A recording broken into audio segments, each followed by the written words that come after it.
Hey everyone, welcome to The Explainer. I am so incredibly excited you're tuning in today because we're looking at a completely counterintuitive idea. When we think about massive landscape-altering infrastructure to protect us against droughts, floods, and polluted water, our minds immediately go to billion-dollar government projects, right? Mountains of concrete, heavy diesel machinery, and highly paid engineering firms. But what if I told you that our absolutely most advanced climate and infrastructure solution might actually come from a semi-aquatic rodent that works the night shift for free? No way, right? But it's true. Today, we're diving into the unparalleled engineering brilliance of the beaver. Okay, let's dive into this staggering contrast. Just think about it. When humans engineer a river, it literally costs millions. We drag in heavy machinery, we pour thousands of tons of concrete, and we sign ourselves up for decades of really costly structural maintenance. But beaver engineering? It is completely free. It uses locally sourced mud, stones, and sticks, and the absolute best part? It's entirely self-repairing and self-sustaining. I mean, when a severe storm washes out a human-made dam, it's a massive financial disaster. But when a storm washes out a beaver dam, they just swim down the next night and patch the whole shebang right up. Section 1. A tragic fall from grace. How we lost our master builders. To really appreciate their immense value today, we kind of have to look backward at this tragic underdog hero's journey, which unfortunately starts with human hubris. Before we could even begin to understand the brilliance of what beavers were doing to our landscapes, we systematically wiped them off the map. In the UK, beavers were hunted to complete extinction by the 16th century. Over in Sweden, the very last documented beaver was killed in 1871. And by the early 1900s, the North American populations were absolutely decimated. And why? Well, mostly for fashion and fragrance. There was just this insatiable human demand for waterproof beaver fur coats and hats, and for a secretion from their scent glands called castoreum, which was highly prized in European perfumes and medicines. We literally traded our master watershed engineers for hats and perfume. And this relentless hunting built into a massive ecological crisis.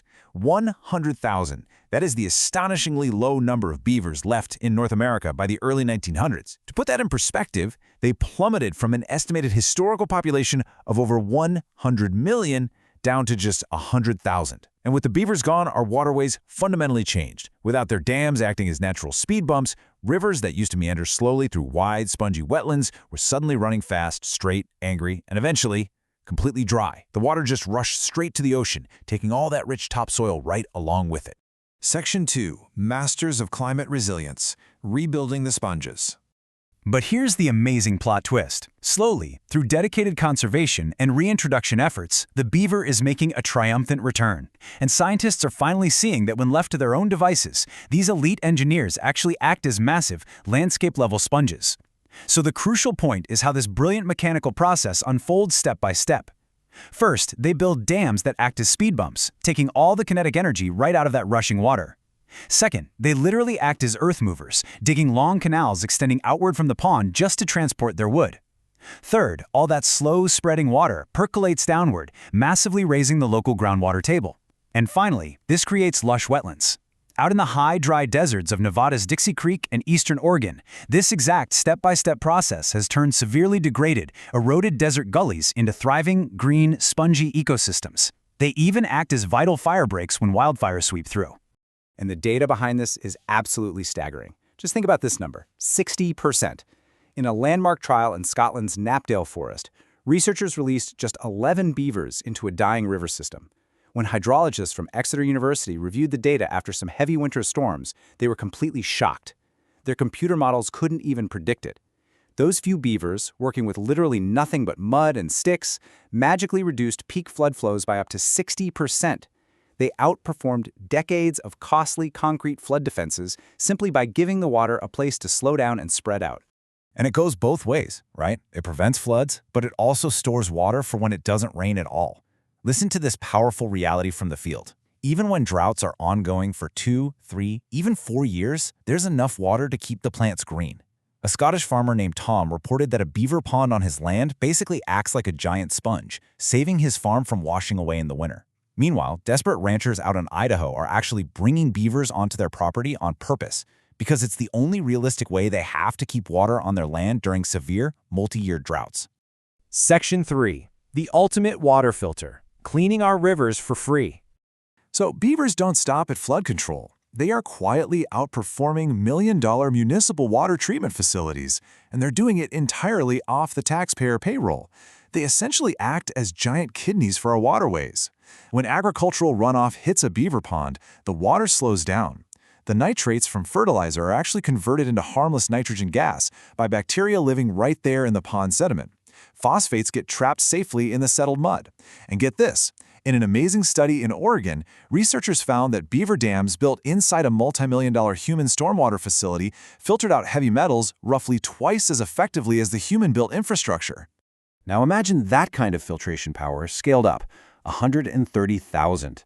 Back in 1922, a Swedish museum curator with a really tight budget managed to scrape together enough public donations to release just 80 beavers into the country's dead rivers. Well, today, that population has multiplied to over 130,000.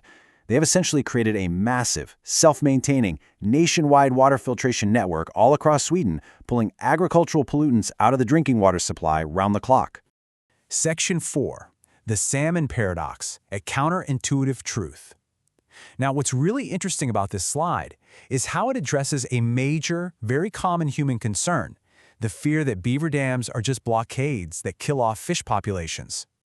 We naturally assume that a wall of sticks across a river will stop fish from swimming upstream, right? But welcome to the salmon paradox. The counterintuitive ecological reality is that beavers and salmon actually evolved together for millions of years. Scientists have found that beaver dams are often highly porous. Water just seeps right through them, and during heavy rains, adult salmon can easily navigate past them. But even more importantly, the dams create the absolute perfect, predator-safe, cool, deep nurseries. Surveys have repeatedly found that juvenile salmon actually grow much larger and stronger in these beaver-created slow pools before they ever head out to the ocean. Section 5. Coexisting with the builders, a modern partnership. Now, of course, we have to be real here. Beavers can be a massive nuisance to modern infrastructure. I mean, they don't respect property lines. Well, actually, they don't even know what a property line is. They will happily flood your apple orchard, block a road culvert, or cut down your absolute favorite ornamental tree. But our methods for dealing with them have seriously evolved. The old way was just brute force, lethal control, trapping, or bringing in heavy machinery to rip out the dam, only for the beaver to playfully rebuild it a week later. The new methods, though, are incredibly clever. We use things called beaver deceivers, which are essentially large caged pipes hidden right through the dam that regulate the water level without the beaver even realizing it. We use strategic dam notching to let fish and water through without draining the wetland. We are finally learning to outsmart the beaver without destroying all its hard work. And across the world, conservationists are getting wonderfully creative. In King County, Washington, teams are planting experimental extra bundles of food called fascines, hoping to just feed the hungry beavers so they leave the valuable restoration trees alone. The Wenatchee Beaver Project is actively stepping in to offer free conflict resolution to frustrated farmers. And when a beaver family truly absolutely can't stay where they are, like a family affectionately named Scar, Chewy, and Peach, they trap them together and safely relocate them high up into mountain headwater streams. They put them exactly where their elite engineering skills are needed most, to fight droughts. Which brings us to a final, profound question to consider today. What happens to our planet when we finally realize that our greatest engineering solution is simply knowing when to step out of nature's way? For centuries, we just assumed managing water meant controlling it with concrete. But these tireless, flat-tailed engineers have proven time and time again that the best flood defense, the best drought protection, and the absolute best water filter isn't something we need to invent. It's something we just need to welcome back. Thank you so much for joining me on this explainer, and I really hope you leave today with a whole new respect for nature's ultimate free engineer.